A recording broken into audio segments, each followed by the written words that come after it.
The Ethics and Anti-Corruption Commission has taken action in relation to a very senior official in the Ministry of Roads who has over the years been working using what the Commission believes to be fake academic certificates.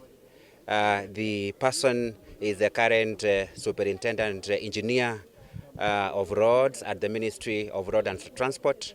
Initially, he was employed at the county government of Kiambu, where he served as the director of roads and transport. What happened is that sometimes in the year 2017, ESCC received allegations that this person had secured employment using forged degree certificate and other certificates.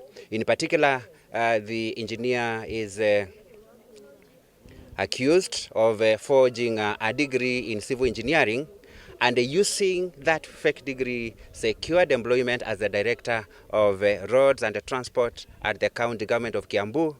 When ESCC started investigations, the commission discovered that using the forged degree, he proceeded to enroll for further studies at JKUAT, and he was able to get a postgraduate certificate, a master's degree, and also enrolled for a PhD degree, and that is what these academic fraudsters are able to do. When ESCC unraveled that and informed the university, that is JKUAT, nullified the awards that had been given to this individual on the basis that he used a forged degree certificate in order to pursue the master's degree, the postgraduate certificate, and now the PhD from which he was discontinued. That is when ESCC revealed those malpractices. The commission is also investigating how this person moved from the county government of Kiambu to the Ministry of Transport. This is because when the Commission exposed those malpractices in the year 2018, this engineer disappeared for around 1.5 years. He is said to have been in the China, and later on he emerged with 2 degrees, that is a bachelor's and a master's degree in the same field. The commission is interested to know how he transited from the county government of Kiambu to the current senior position of superintendent engineer at the Ministry of Roads, where he presides over various operations relating to roads in the country.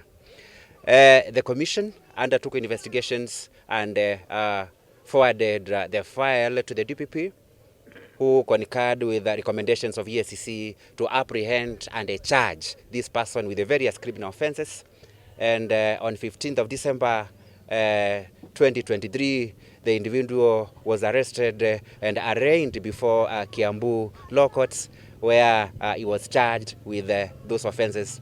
And in addition to that, ESCC is moving to court to recover all the salaries and the benefits that he has earned over the years on the basis of fake academic qualifications. ESCC has noted from the various investigations undertaken so far that cases of forgery of academic certificates are rampant in both the national and the county governments. We have identified at least 5 categories of academic fraud in Kenya. One, we have individuals who forge KCSE certificates. These are people who have not pursued secondary education. So they forge KCSE certificates in order to gain entry to the university. Number 2, we have people who are admitted to the university, but for some reason they fail to complete their studies, and then they forge degree certificates to purport that they have completed their university education. Number 3, we have other academic fraudsters who enroll in the universities, they pursue their studies, and even graduate. But because they don't like the award that they get, then they forge certificates to alter the classification of the award. One could change their degree award from second class lower to second class upper, or even to first class. Category number 3, actually number 4, is for those individuals who personate other people named on a certificate. This is a case where one pretends to be another person. We have seen cases where people personate dead people. A person who had excellent academic qualifications passes on, then an individual feels that these qualifications should not disappear, and therefore they fraudulently assume the names of the dead persons, and they continue acting as though they were those people, with a view to using the qualifications of that individual to either secure employment or even get the requirement for admission to higher universities. The other category is for persons who forge university degrees, and then they use those qualifications to pursue further studies, for instance, a master's degree or even a PhD degree. So those are the 6 categories of academic fraud that are prevalent in our county governments and the national government. The other observations that EACC has made relate to the culpable persons who is to be blamed for this menace of the forgery of academic certificates. It is disturbing to note that we have persons who have never stepped in any classroom, but they do collude with the universities to award them or to give them certificates, complete with the transcripts, so that the only thing that they lack is former classmates. That is one area where universities are to blame for colluding with academic fraudsters to award them certificates for studies that they did not pursue. We also have other cases where recruitment of persons who possess fake academic qualifications is done, sometimes in collusion with the recruiting entities. We have cases, particularly in county governments, where employers would tell persons, particularly those who are involved in supporting political activities, kazi nitakupatia, wewe enda ujipange mambo ya makaratasi. That has happened a lot, and an example is one county where the governor has employed so many people as revenue collectors. And when you look at the total collection, what they collect as revenue, vis-a-vis the total salary, what they earn is more than what they collect. So overemployment then becomes another challenge in our county governments. And where people don't have qualifications, some recruiting entities, including senior officials, tell those people to go and look for fake papers with a view to getting employed. Therefore, EACC will continue to intensify enforcement action against persons who are facilitating this. EACC calls upon universities to live up to their calling of advancing university education, but not to be part of the problem by issuing these qualifications, selling degree certificates, diploma certificates to people who have never stepped in any classroom. EACC also expects recruiting agencies, public institutions to undertake thorough background checks before they employ any person, to ensure that no person presents fake qualifications and then they manage to go through the process. In fact, it is an indictment on the part of the public institution that employs an individual, allows them to continue earning from public coffers without taking action to ascertain the authenticity or otherwise of the academic qualifications that they do purport to have.